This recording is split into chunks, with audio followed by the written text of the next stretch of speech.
हम बार बार एक डायलॉग बोलते शायद सुने भी होंगे कि नोट्स भी भेज दिया था और 2 पार्ट के वीडियो भी भेज दिए, राइट। आपको देख करके नोट्स लिखना चाहिए। नोट्स बहुत अच्छा लिखना पड़ता है, क्लास में जरूर लिखें। नोट्स छापने से अच्छा है क्लास में लिखें।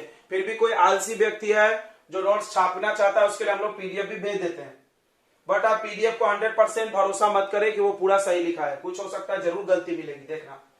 तो सेक्सुअल और एसेक्सुअल 2 रिप्रोडक्शन आपने पढ़ा। एसेक्सुअल पूरा पढ़ लिए, उसके आधार पे सेक्सुअल में हम डिफरेंस बता देंगे। एसेक्सुअल में आपने क्या क्या पढ़ा था उसको याद करिए। पढ़े थे एक पेरेंट की जरूरत है, सबने पढ़ा था। एक ही ऑर्गेनिज्म, एक ही सेल चाहिए, रिप्रोडक्शन हो जाएगा। इसमें 2 चाहिए, पहली बात। दूसरी बात, गेमिट नहीं बनता है। गेमिट क्या है भाई? गेमिट सब जानते हैं।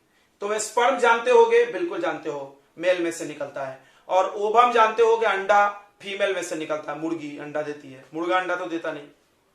तो वो गेमिट है। गेमिट मतलब सेक्स सेल। देखो, जिसको गेमिट वर्ड का मतलब नहीं समझ रहा, ये क्या लिखा है? गेमिट।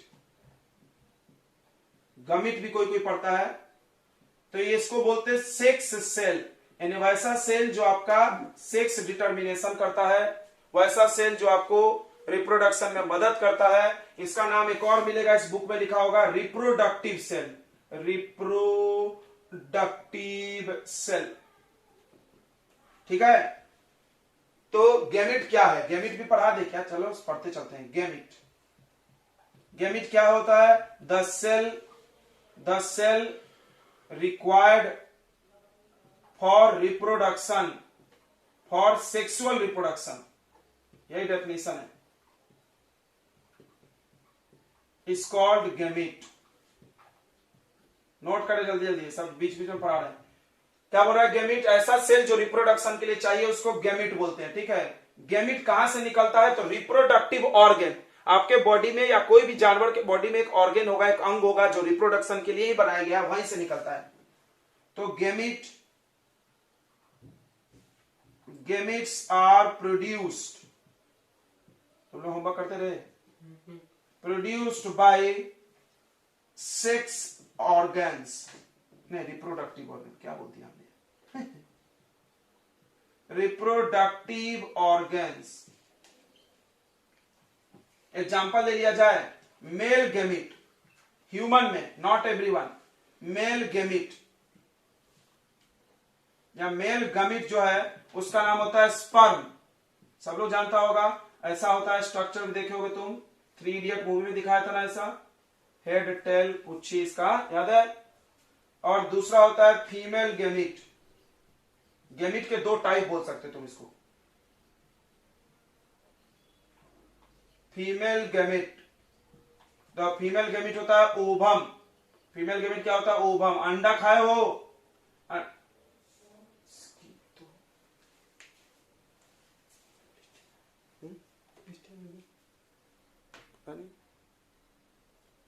हेलो, मेरी आवाज नहीं आ रही क्या? ओके। देखो, तो आप अंडा खाए होंगे, अंडा भुर्जी, अंडा ऑमलेट, कुछ भी, तो ये अंडा जो खाते हो वो ओवम है, ठीक है। खैर, जो अंडा हम लोग खाते हैं वो फर्टिलाइज्ड एग होता है। जो अंडा हम लोग खाते हैं वो फर्टिलाइज्ड एग है, मतलब मेल फीमेल गेमिट मिल गया है, एक्चुअली जाइगोट होता है वो। खैर, उसको हम बाद में बताएंगे। मतलब अंडा वैसा ही होता है क्लियरली, उसमें एक न्यूक्लियस होता है, बाजू बाजू में पूरा लिक्विड होता है, बीच में पीला पीला होता है। सेम टू सेम ह्यूमन में भी सारे ऑर्गेनिज्म के अंडे एक जैसे होते हैं, ये बात ध्यान देना। तो देखो, ओवम, ये 2 गमिट हो गया, ठीक है, मेल गमिट, फीमेल गमिट।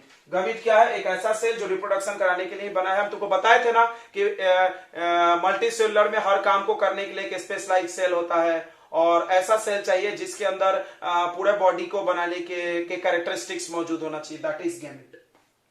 समझ में आ गया होगा? तो ये गैमेट हो गया, ठीक है। तो इसमें गेमिट कुछ था क्या? नहीं था। इसमें है ना, बिल्कुल है, ये तो है मेल फीमेल गेमिट। चलिए, दूसरा, लेस वेरिएशन, ये बड़ा इंपॉर्टेंट बात है। एसेक्सुअल में वेरिएशन कैसे आता था? एसेक्सुअल में वेरिएशन आता था, एरर्स होते थे। जब भी डीएनए कॉपी होता था उस वक्त क्या होती थी? एरर होती थी, और उस एरर से बदलाव आता था, और ये बदलाव ज्यादा नहीं हो सकता था, क्योंकि अगर ज्यादा बदलाव होगा तो डीएनए चेंज हो जाएगा, तो ऑर्गेनेल्स के साथ अच्छे से काम नहीं करेगा, तो सेल मर जाएगा। यानी large variation is not possible in asexual reproduction. ये क्वेश्चन है, आप इसको लिख लीजिए कहीं कोल्टी काल्टी में, और इसका जवाब लिख के लाइएगा घर से। क्वेश्चन हम दे दे रहे हैं, होमवर्क याद रखो। हो सकता है मेरे नोट्स में होगा, लेकिन फिर भी आप लिखिए। क्या क्वेश्चन मिल गया मेरे मन में? क्वेश्चन मिल गया why large variation is not allowed in asexual reproduction. तो इसमें यहां से चालू करना, जवाब यहां से चालू करना कि in asexual reproduction variation comes when error occurs during DNA copy. लिख लेना, सेंटेंस यही लिखना है, ऐसे भी अपने मन से ग्रामेटिकली लिख लेना।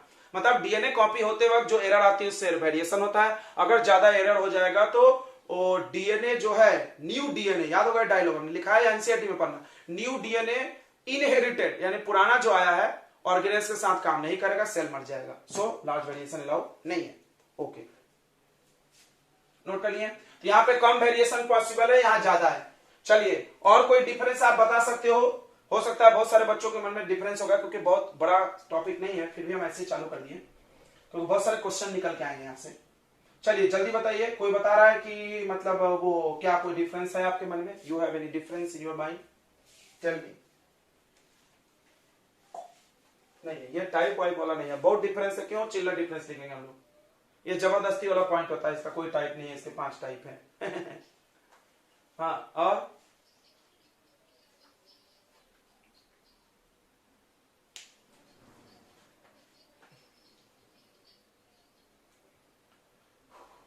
लार्ज मतलब ज्यादा ऑर्गेनिज्म प्रोड्यूस हो सकता है एसेक्सुअल से। ये बहुत सारे इन्वायरमेंट में सर्वाइव कर जाता है, ये नहीं करता है। कुछ इन्वायरमेंट ये भी करता है, कम करता है। एग्जाम्पल नहीं लिखते यार, मेन डिफरेंस कोई बोल ही नहीं रहा। एक हम पॉइंट सुनना चाह रहे हैं, कोई नहीं बोला, किसी का दिमाग नहीं चल रहा है। तो वो हो गया ना गैमिट। गैमिट उसी को बोलते हैं ना, गैमिट उसी को बोलते हैं। नेक्स्ट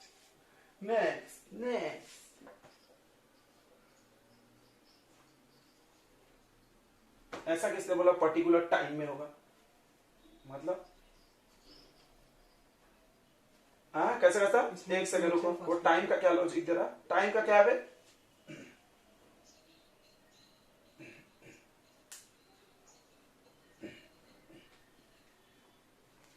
ये फालतू बातें मत करो यार, जीने जाने वाला।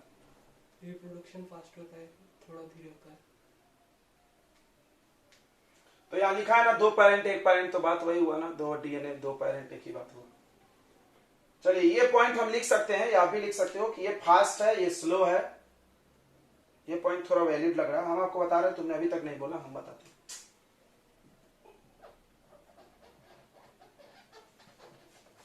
किसी को ये दिमाग में नहीं आया? Mostly takes place in unicellular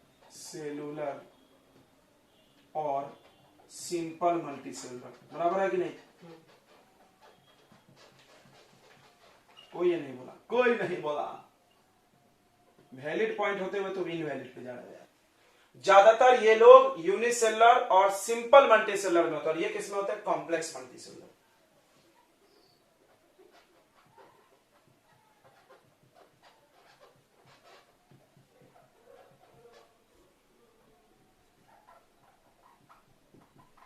complex multicellular organism,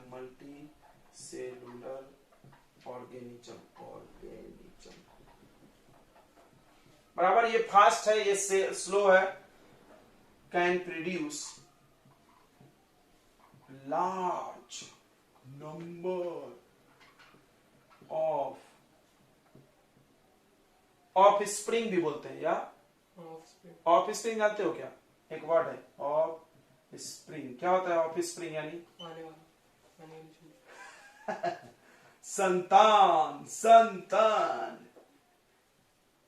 संतान है हम लोग, बराबर समझता है संतान। ऑफ स्प्रिंग इसका इंग्लिश है, ज्यादा संतान बना सकते हैं, इधर कम बनेगा। फिर खैर में पता है क्या, सेक्सुअल में भी चूहे बहुत सारे बच्चे देते हैं, 15-16 देते नहीं एक बार में। चूहा सबसे ज्यादा बच्चा देता है हमारे हिसाब से। पढ़ना एक जनरल नॉलेज का क्वेश्चन होगा, सबसे ज्यादा बच्चा कौन पैदा करता है? देख क्या ना गूगल में,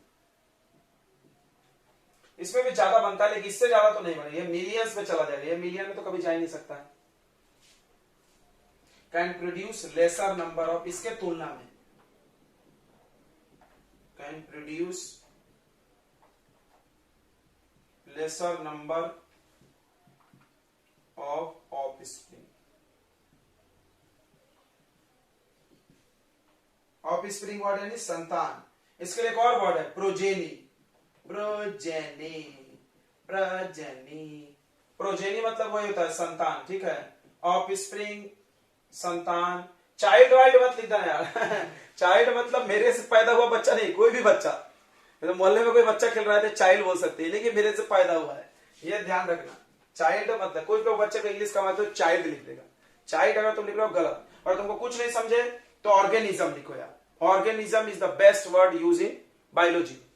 हर चीज ऑर्गेनिज्म है बायोलॉजी में।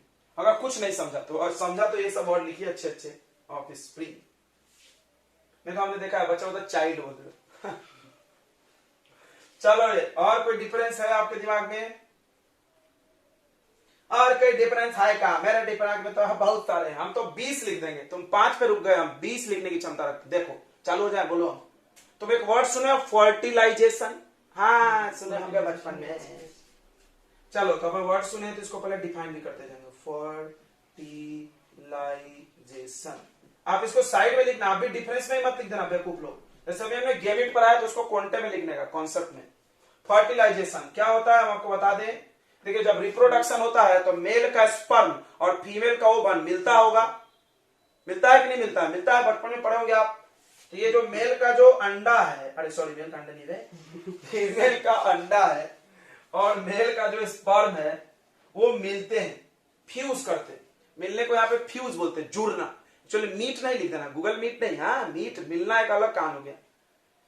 तो ये लोग जुड़ जाते हैं, ये इसके अंदर घुस जाता है, तो इसको लिए वर्ड यूज होता है फ्यूजन। फ्यूजन सुने हो? फ्यूजन। तो biology is the science is the game of word, शायद मेरा ही डायलॉग है, सुने होंगे तो। जुड़ना, जिसको वर्ड्स आता है उसको साइंस आता है। जुड़ना, फ्यूजन, यही वर्ड लिखना। कुछ दूसरा लिख दे मीट माट तो ये चुम्मा लेके जाने से बच्चा पैदा नहीं हो जाएगा, समझ में आ रहा है? मान लो ये इसको सट के निकल गया, बच्चा पैदा होगा? नहीं होगा। जुड़ना चाहिए, फ्यूजन। तो यही वर्ड चाहिए, ठीक है। तो क्या डेफिनेशन है? बस यही एक वर्ड से डेफिनेशन लिख सकते हैं हम लोग। क्या है? The process of fusion of male and female gamete is called fertilization।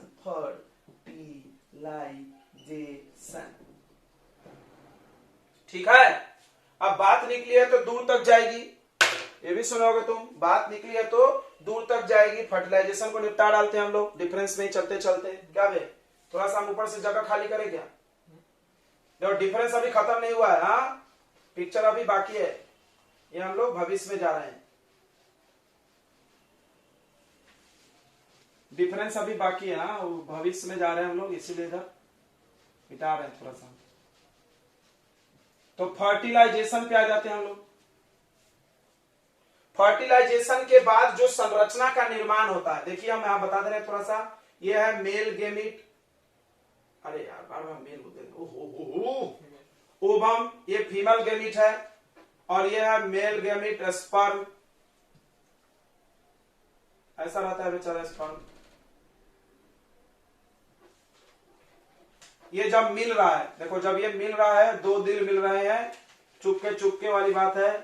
तो ये जब मिल रहा है तो मिलने का ही प्रोसेस का नाम है फर्टिलाइजेशन। अच्छा है क्लास में नहीं पढ़ाना पड़ रहा है, नहीं तो अभी हम कुछ भी बोलते तो बच्चे बम हंसते हैं, इसमें चुपके भी हंसते हैं। अभी क्या घर में हंस रहे हो, कौन टेंशन लेगा क्या? तो ओवम और स्पर्म ये दोनों मिल रहे हैं, तो मिल के बनेगा ऐसा। देखो मान लो ये जुड़ गया ऐसे, ठीक है, इसके अंदर चला जाता है स्पर्म। ये जो स्ट्रक्चर बनता है इसका नाम है जाइगोट। क्या नाम है इसका? जाइगोट। तो जाइगोट क्या है देख लो, डेफिनेशन इसका भी। गोट यानी बकरी, जाइगोट वो वाली बकरी नहीं। द जाइगोट क्या हो गया? The structure formed after fertilization is called zygote। ठीक है, जाइगोट बनता है सब में, जितने भी सेक्सुअल रिप्रोडक्शन हो रहा है सब में जाइगोट बनता है, याद रखो ये सब बातें। अच्छा, अब फर्टिलाइजेशन के दो टाइप भी होते हैं, एक इंटरनल फर्टिलाइजेशन और एक एक्सटर्नल। ये सब पढ़े होगे तुम, पढ़े हैं क्या बचपन में? 8वीं में तो हम पढ़ाते हैं यार ये सब। फर्टिलाइजेशन, टाइप्स ऑफ फर्टिलाइज, किसके नाम, किसके नाम में? क्या क्या बोल, नहीं नाम नहीं तो क्वेश्चन बताना, आंसर हम बता देंगे, तो सोच के बताते हैं।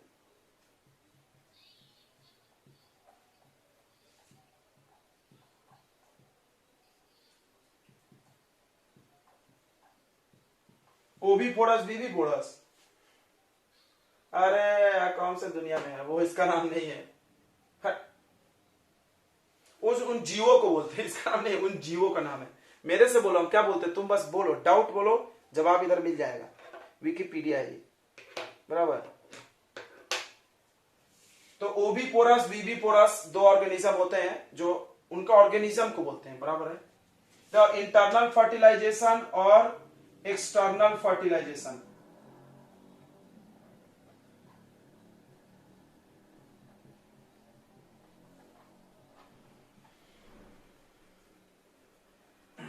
सुनो, इंटरनल फर्टिलाइजेशन नाम से पता चला, अंदर, फर्टिलाइज यानी मिलना, याद कर जाओ। फर्टिलाइज वर्ड, खेत में खाद छिड़कते वो खाद नहीं है, फर्टिलाइजर नहीं है ये। फर्टिलाइज मतलब मिलना। हम एक वर्ड बताए थे ना, फ्यूजन, बस ये वर्ड हम याद रखते हैं डिफिनेशन के लिए, आप भी याद रखें, फ्यूजन।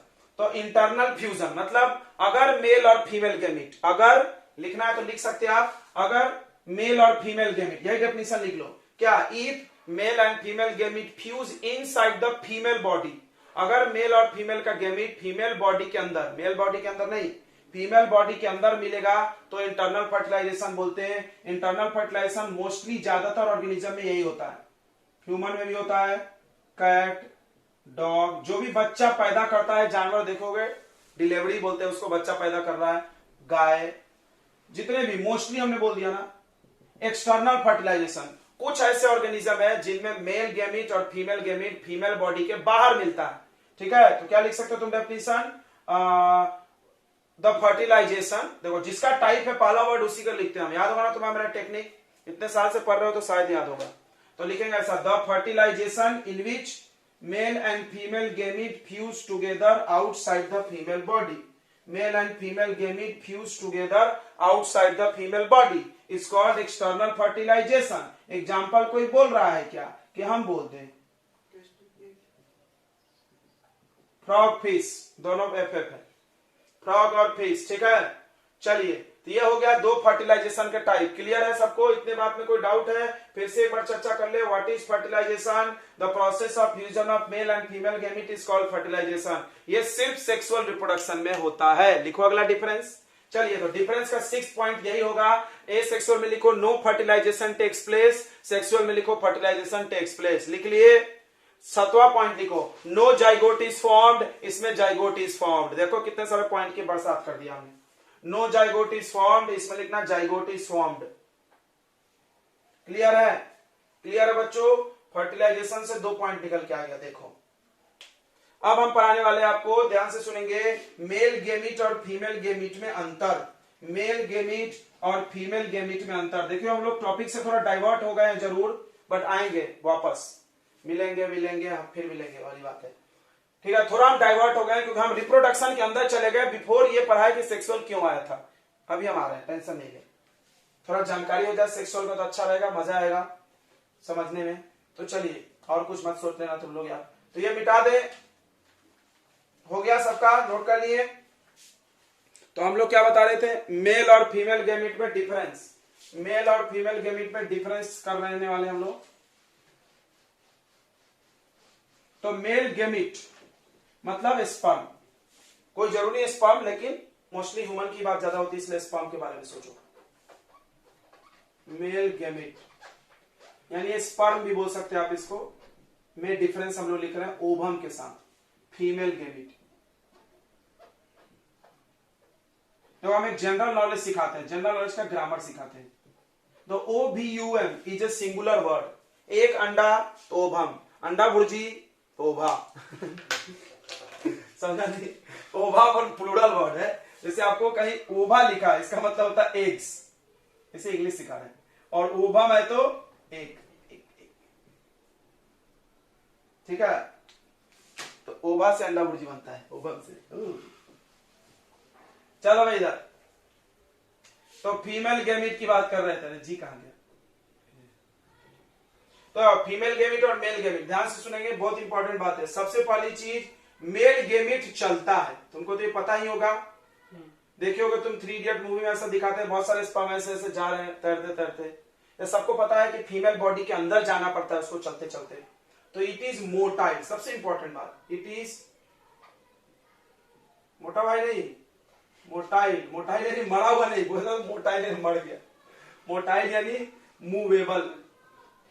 पहली बार हम भी जब पढ़े थे मोटाइल वर्ड, मेरे को लगा मर गया, मरा हुआ, मूवेबल। अच्छा, इसमें non motile, it is non motile.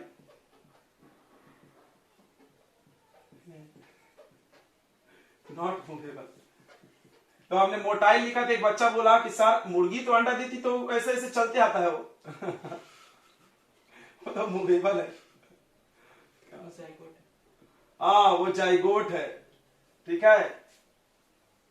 It is non motile.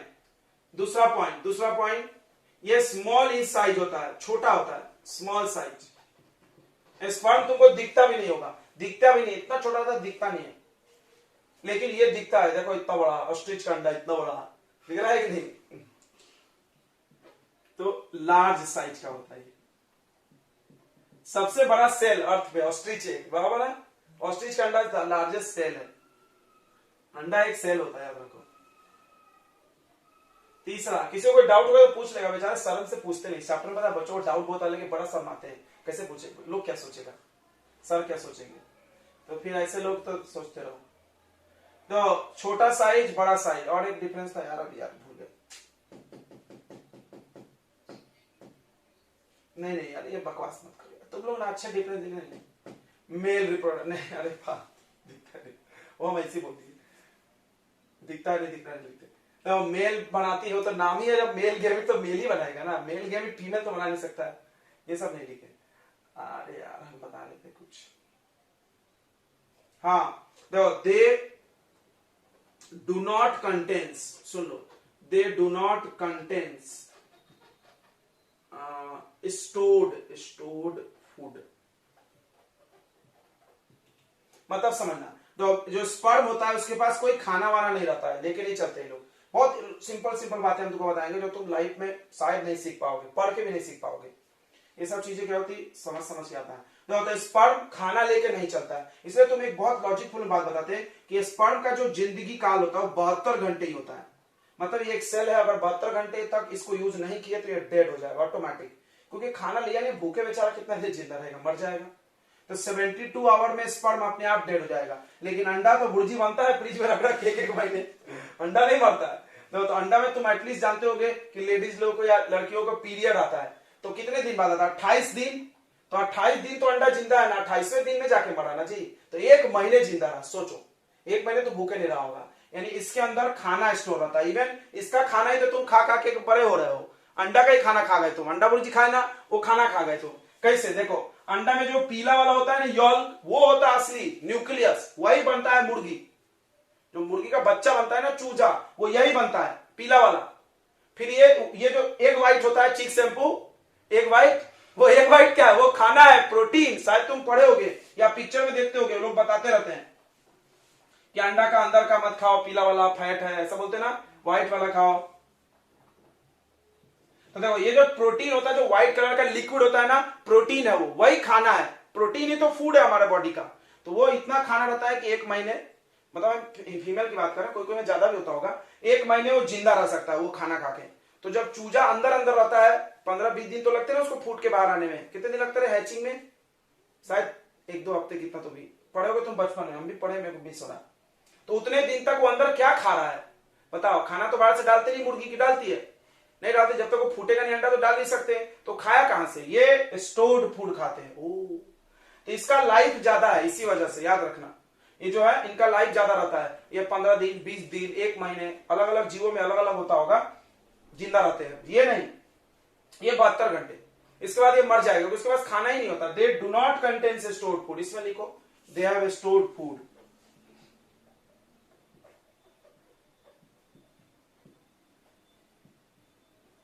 अच्छा, और कुछ हम बताने वाले थे, भुला दिए तुम लोग यार।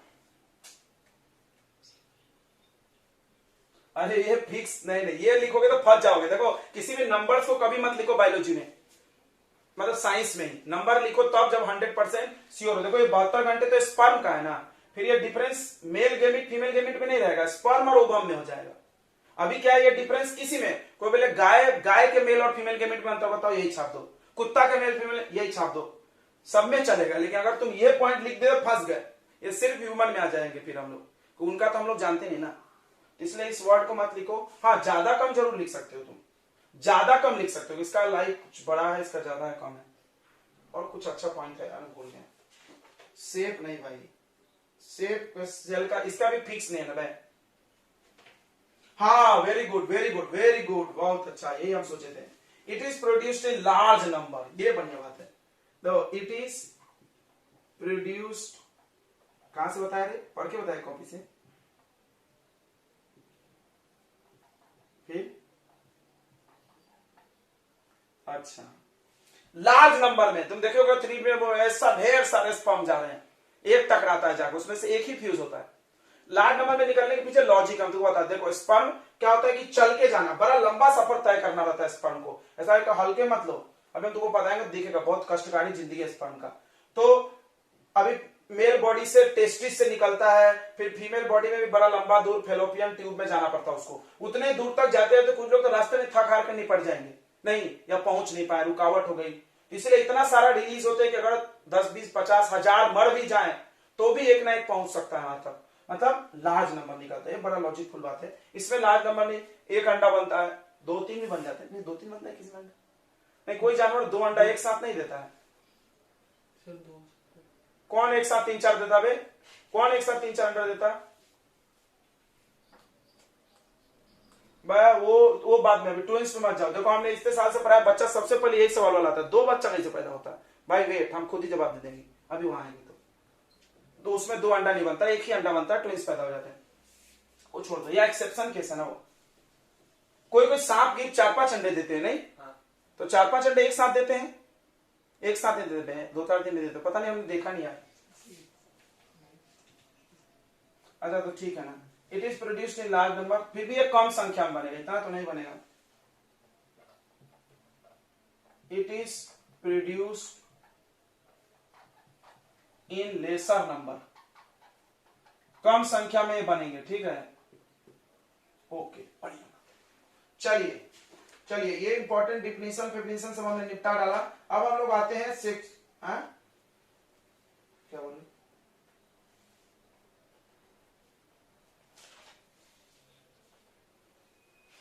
ये ऊपर लिख दिया आपने,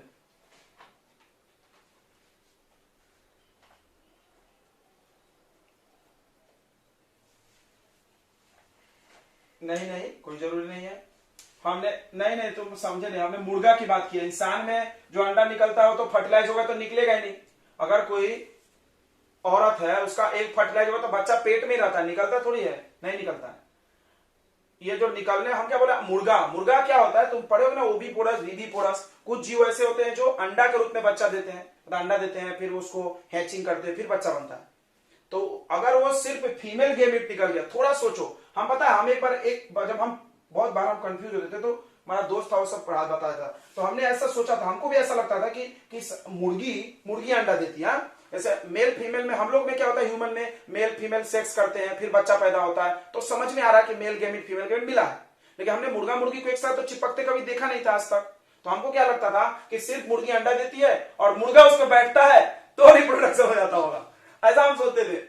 फिर बाद में मेरे दोस्त ने बताया नहीं ऐसा नहीं होता है, वो रिप्रोडक्शन करते हैं, मुर्गा मुर्गी भी करते हैं। अगर सिर्फ मुर्गी पाल लो तो अंडा पैदा नहीं होगा, मुर्गी के साथ साथ उनको मुर्गा भी पालना पड़ता है, रात रात में कर लेते होंगे बेचारे। तो फिर वो रात में क्या होता है, वो मुर्गा का भी स्पर्म ही होगा, वो मुर्गी के पेट के अंदर चला जाता है और उसके अंदर अंडा में जाके फर्टिलाइज होके ही अंडा निकलता है, दैट इज जाइगोट निकलता है, तभी वो बच्चा बन जाता है। क्योंकि जाइगोट ही बच्चा बन सकता है। सिर्फ स्पर्म ग्रो करके बच्चा बना सकता है? नहीं। तुम समझना, अभी हम थोड़ी देर बाद जवाब देंगे, तुमको खुद ही समझ जाएगा क्यों नहीं बना सकता है, अभी थोड़ी देर बाद। हाँ, मुर्गी की अगर तुम बात करो, जो भी ऑर्गेनिज्म अंडा देते हैं वो अंडा तभी देंगे जब वो फर्टिलाइज्ड हो पाएगा, नहीं तो अंडा बनेगा ही नहीं उनके बॉडी में। ध्यान रखिए इस बात को कि जो भी एग प्रोड्यूसिंग ऑर्गेनिज्म तुम सोच रहे हो, ह्यूमन की बात मत सोचना। ह्यूमन में ये चीज अलग होता है, क्योंकि ह्यूमन में फीमेल बॉडी में एग बनता है, मेल का स्पर्म उसमें जाता है तो फर्टिलाइज होता है। अगर वो फर्टिलाइज नहीं भी होगा तो वहां ऐसे निकल जाती है मर के। अगर तुम्हारा डाउट ह्यूमन से रिलेटेड है तो ह्यूमन में तो अलग ही कहानी है भाई। ह्यूमन का और मुर्गा मुर्गी की कहानी थोड़ा अलग होता है। ह्यूमन में क्या होता है, मान लो फीमेल है, एग बना, फर्टिलाइज नहीं हुआ तो ये मर जाएगा, 28 दिन बाद बाहर निकल जाता है, जिसको हम पीरियड बोलते हैं। पीरियड बन के निकल गया, डेड एग्स बाहर आते हैं, ओके, फिर नया एग बनेगा, कोई प्रॉब्लम नहीं है, नो इशू। लेकिन अगर फर्टिलाइज हो गया तो नहीं निकलेगा। फीमेल में तो उल्टा ही है, अगर फर्टिलाइज हो गया तो नहीं निकलेगा, वो जाके यूटेरस के वॉल पे चिपक जाएगा, ग्रो करेगा, बच्चा बनेगा। ये ह्यूमन की बात कर रहे हैं। लेकिन मुर्गा मुर्गी जो भी एग प्रोड्यूसिंग एनिमल है, ओवीपोरस बोलते हैं ना, कि वीवीपोरस बोलते हैं, ओवीपोरस बोलते हैं, देख लेना, कोवीपोरस बोलते हैं। हाँ, नहीं, कोई जरूरी 100% तो नहीं है, 100% इसकी गारंटी नहीं लिया जा सकता, बट मोस्ट प्रोबेबल है, हो सकता है, बहुत सारे संख्या स्पर्म की एग है। और भी एक कॉन्सेप्ट होता है इसमें, छोटा सा बात है, छोटी सी क्या बात है, देखो थोड़ा सा भी हम वहां गए नहीं है, सवाल तुम अर्लियर पूछ लिए। तो 14 दिन लगता है अंडा बनने में फीमेल बॉडी में, जिसको ओवुलेशन बोलते हैं हम लोग, ओवुलेशन पीरियड। ह्यूमन की बात हम कर रहे हैं बस। ह्यूमन बॉडी में, फीमेल बॉडी में 14 दिन अंडा बनने में लगता है, और फिर वो 14 दिन और इंतजार करता है फर्टिलाइज होने के लिए। तो 28 दिन हो गया, तो ये 14 दिन में अगर स्पर्म आ भी गया तो फर्टिलाइज हो ही नहीं सकता है। क्यों नहीं हो सकता है? क्योंकि एक बना ही नहीं है। बट ये 100% श्योर नहीं होता। देखो बायोलॉजी में कुछ भी 100% श्योर नहीं है। एक अंडा बनता है, एक बच्चा होना चाहिए, किसी को 2 हो जाता है, 2 तो छोड़ो, किसी को 3 भी हो गया है।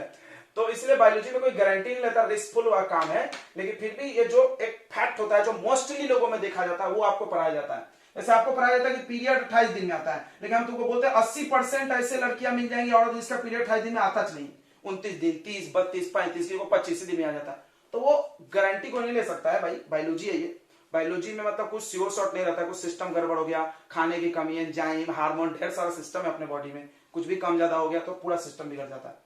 ठीक है, तो ये ओवुलेशन होता है, 14 दिन अंडा बनने में लगता है, फिर 14 दिन फर्टिलाइज होने के लिए इंतजार करता है, फिर 28 दिन हो गया टोटल, फिर वो अगर नहीं फर्टिलाइज हुआ तो डेड हो जाएगा।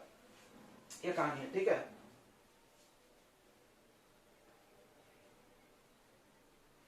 कहां पे इमैच्योर एग प्रेजेंट रहता है, मैच्योर नहीं रिप्रेजेंट रहता है।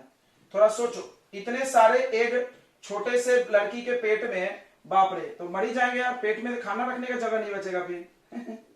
एक फीमेल अपने पूरे उम्र में, एक फीमेल अपने पूरे एज में तकरीबन 10,000 एग प्रोड्यूस कर सकती है। सोचो 10,000 एकदम सेफली।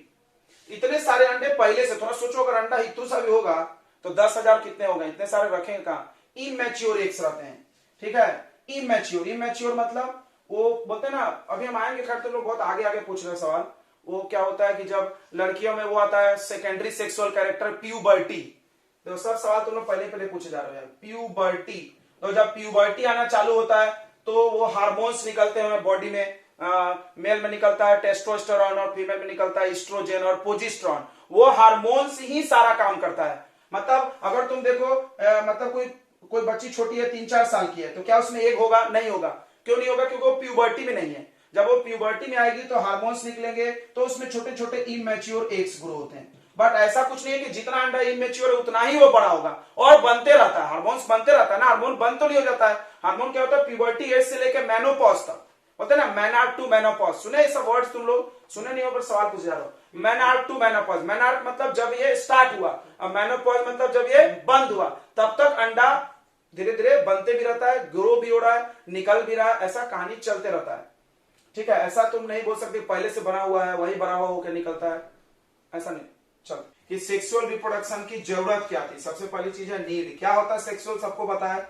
इसमें मेल और फीमेल, मेल गेमिट प्रोड्यूस करता है और फीमेल गेमिट प्रोड्यूस करती है सॉरी, और वो दोनों आपस में जुड़ते हैं तो जाइगोट बनता है। जाइगोट बड़ा होकर के, ये जुड़ने के प्रोसेस को क्या बोलते हैं, फर्टिलाइजेशन। और जुड़ करके जो स्ट्रक्चर बनता है उसको क्या बोलते हैं, जाइगोट बोलते हैं। ठीक है, ये पूरा मेन कहानी है सेक्सुअल रिप्रोडक्शन का। मेल और फीमेल दो पेरेंट की जरूरत है। तो सबसे पहला सवाल आता है, क्या जरूरत थी सेक्सुअल रिप्रोडक्शन की, नीड।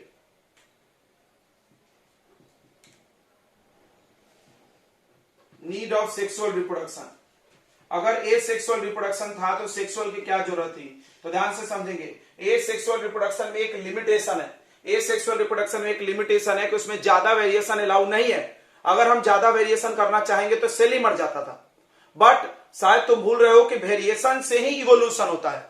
अगर धीरे धीरे बदलाव आएगा तो इवोल्यूशन आने में भी तो बहुत ज्यादा समय लग जाएगा। मान लो हम लोग बंदर से इंसान बन गए, जल्दी बन गए, 1000 साल 2000 साल में बन गया। अगर वो ए सेक्सुअल से होता तो शायद 50,000 साल में भी नहीं बदलते, क्योंकि ए सेक्सुअल में बहुत थोड़ा थोड़ा बदलाव आता है। बहुत थोड़ा थोड़ा बदलाव आके बंदर से इंसान में कितना सारा चेंज हुआ है, देख लो, इतना सारा चेंज हो गया है। तो कुछ जल्दी बदलाव होना चाहिए। जल्दी बदलाव होने के लिए हमको लार्ज वेरिएशन ए सेक्सुअल में तो नहीं हो सकता है। किस रिप्रोडक्शन की जरूरत पड़ी, सेक्सुअल। तो ध्यान रखिए, सेक्सुअल रिप्रोडक्शन इसलिए आया क्योंकि इसमें ज्यादा वेरिएशन अलाउ है। कैसे ज्यादा वेरिएशन होता है, तो इसमें मेल से मेल का गैमेट आता है, फीमेल से फीमेल का। तो दो ऑर्गेनिज्म के डीएनए कंबाइन होते हैं। जब दो लोगों के डीएनए कंबाइन होंगे तो बच्चा में बहुत ज्यादा बदलाव आएगा, क्योंकि उसमें मम्मी का भी कुछ कैरेक्टर आ गया, पापा के भी कुछ कैरेक्टर आ गया, तो कुछ नया ही दिखेगा। समझ में आ रहा है क्या। तो सेक्सुअल रिप्रोडक्शन में लार्ज वेरिएशन अलाउ है, यही फायदा है इसका, याद रखो।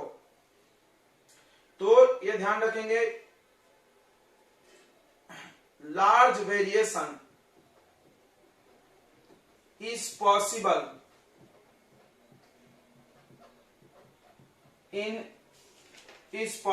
in sexual reproduction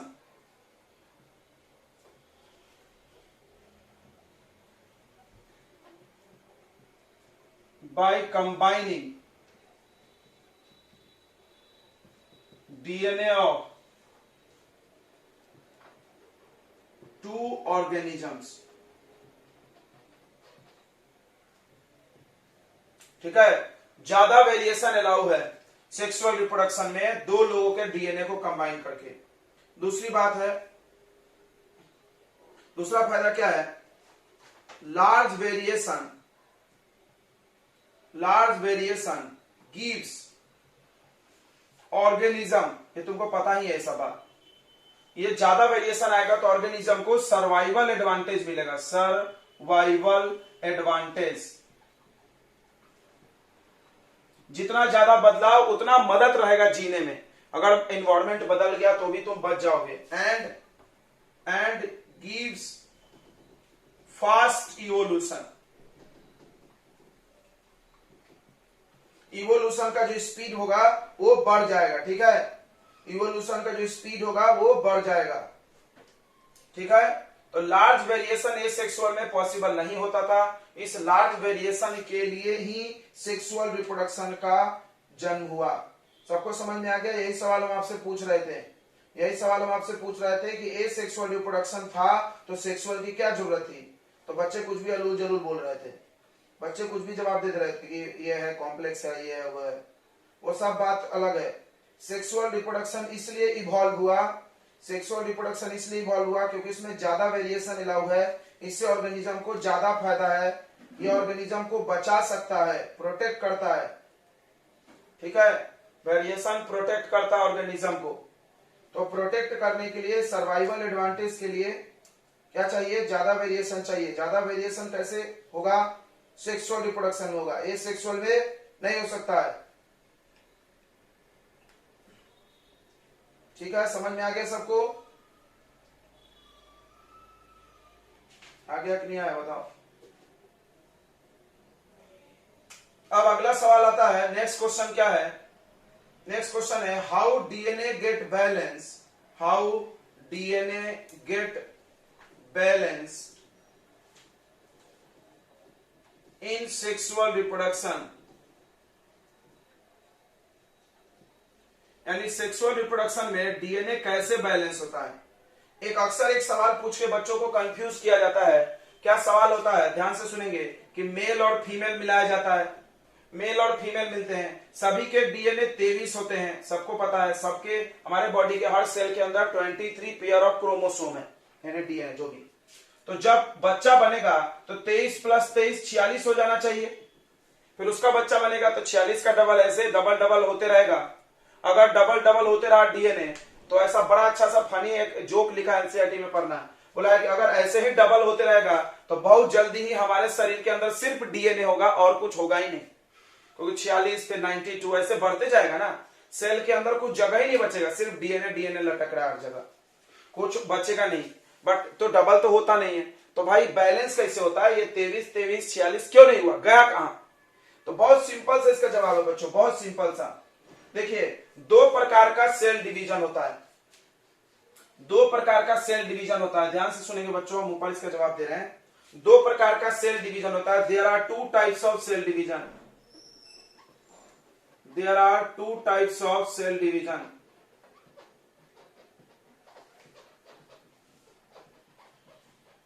दो प्रकार का सेल डिवीजन होता है, एक होता है माइटोसिस, क्या होता है माइटोसिस, कोई जानता है क्या?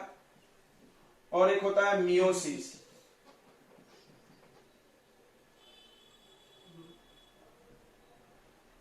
क्या बोले जा रहा है, मतलब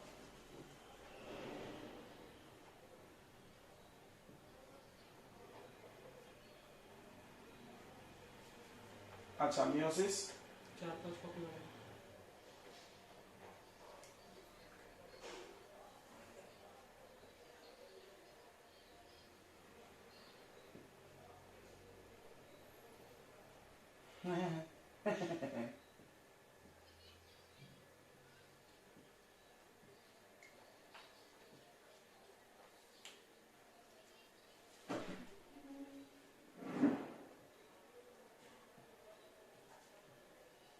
देखिए, माइटोसिस सेल डिवीजन जो होता है, इसमें क्या होता है कि एक सेल डिवाइड होके दो बनता है। माइटोसिस सेल डिवीजन में एक सेल डिवाइड होके दो बनता है, और ये सेल डिवीजन डीएनए कॉपी से होता है। ध्यान से सुनना, इसमें डीएनए कॉपी होता है जो कि एसेक्सुअल में होता है, आपने यही पढ़ा है। इसमें डीएनए कॉपी, तो 23 का अगर आप कॉपी बनाओगे तो कितना कितना बनेगा, 23 23, यानी माइटोसिस सेल डिवीजन में नंबर ऑफ डीएनए चेंज नहीं होता है, जो कि हमारे पूरे बॉडी के सेल में होता है। हमारा बॉडी का जितने भी सेल है उसको सोमेटिक सेल बोलते हैं। कौन सा सेल बोलते हैं? Somatic cell. तो जितने भी सोमेटिक सेल हैं, जितने भी सोमेटिक सेल हैं, उनमें कौन सा रिप्रोडक्शन होता है बच्चों? उनमें कौन सा सेल डिवीजन होता है? माइटोसिस। यानी हमारे बॉडी में जितने भी दूसरे सेल हैं, जैसे हाथ का, पैर का, नाक का, मुंह का, कान का, सब सेल डिवीजन जो हमको ग्रोथ करा रहा है, उन सब में माइटोसिस सेल डिवीजन होता है। अब आते हैं मियोसिस पे। मियोसिस सेल डिवीजन हमारे बॉडी में एक ही जगह होता है और सिर्फ हम में होता है, बाकी किसी में होता भी नहीं है।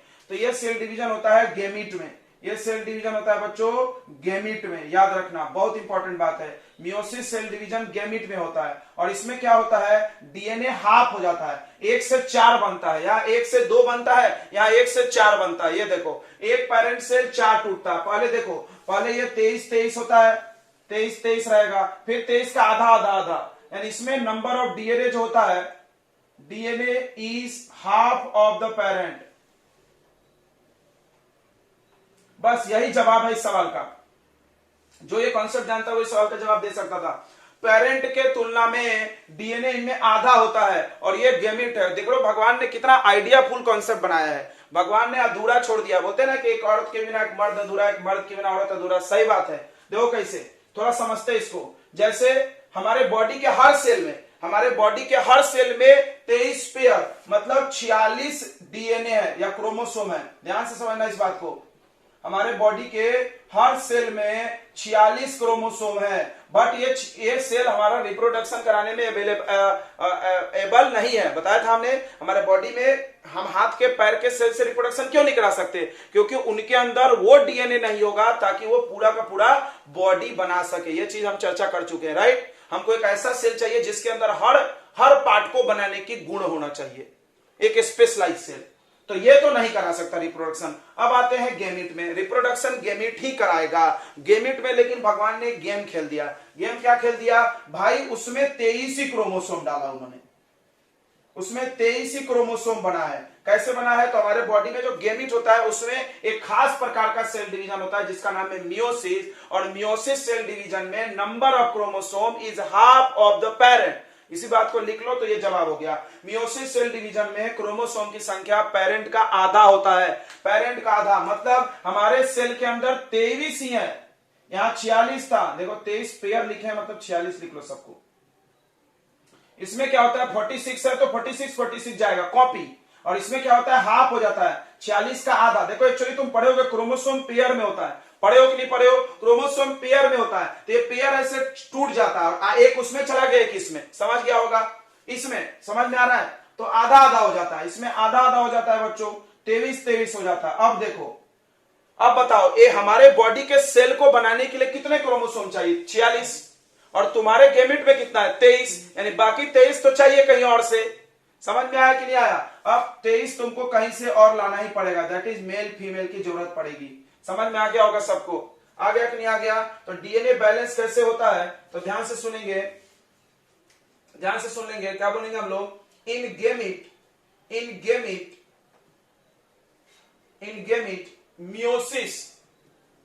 Meiosis cell division takes place, cell division takes place, which have half number of chromosome than other cells। हमारे गेमिट में मियोसिस सेल डिवीजन होता है जिसमें आधा क्रोमोसोम होता है बॉडी के दूसरे सेल के तुलना में। So during sexual reproduction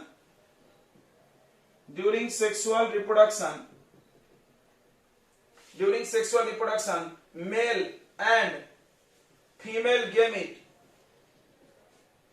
gametes join together, चलता join together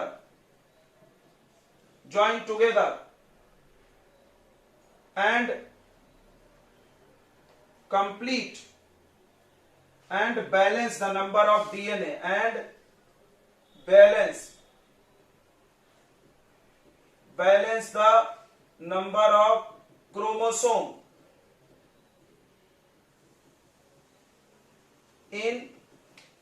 in offspring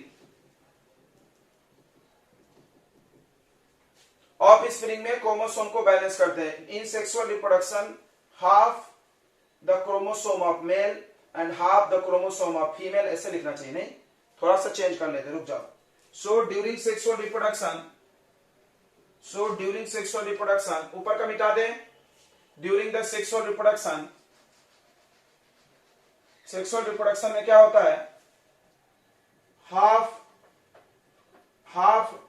number of chromosome, देखो हम कहीं भी नंबर नहीं लिखे 23 46, बहुत सारे बच्चे क्या घाई में रहते हैं, वो 23 46 लिख देंगे, बन गए चतरा, तुम हो गए बेवकूफ, तुम चतरा नहीं हुए, तुमने सिर्फ ह्यूमन की बात कर दी, हम सभी की बात कर रहे हैं, हम एक जनरल आइडिया, गाय भैंस कुत्ता बिल्ली सब में ये होता है।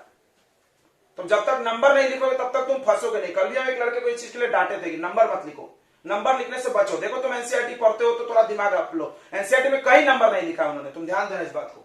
हाथ हर जगह उन्होंने हाफ हाफ बोल के काम चला लिया।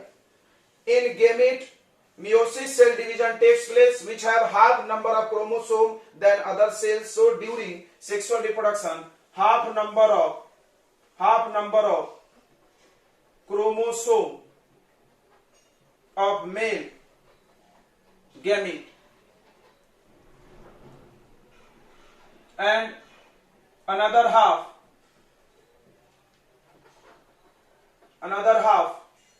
comes from female gamete,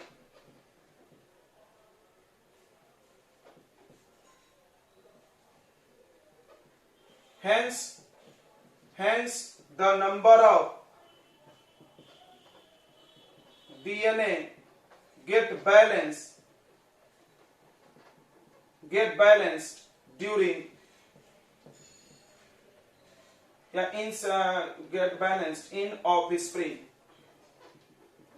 इस तरह से ऑफस्प्रिंग में डीएनए बैलेंस होता है। सबको समझ में आ गया?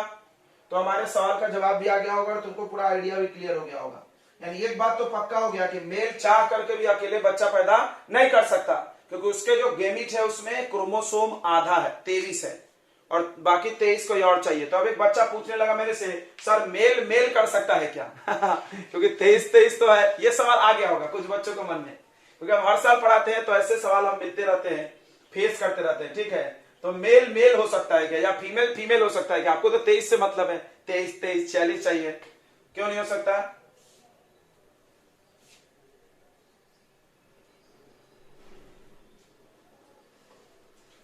नहीं नहीं, वेरिएशन नहीं चाहिए। वेरिएशन तो आ जाएगा, वैसे तुम गलत बोल गए। वेरिएशन तो भाई दो मेल के भी गेमिट में वेरिएशन होगा। बात वो सही बोल गया है कि स्पर्म और ओवम चाहिए। स्पर्म और ओवम, फर्टिलाइजेशन के डेफिनेशन पे आ जाओ। What is fertilisation? एक ओवम और एक स्पर्म मिलेगा तब फर्टिलाइजेशन होगा। ठीक है, स्पर्म मिलेगा तो फर्टिलाइजेशन होगा ही नहीं। क्लियर हो गया ये बात? तो बहुत सिंपल सा क्वेश्चन होता है, लेकिन पूछते हैं। हाँ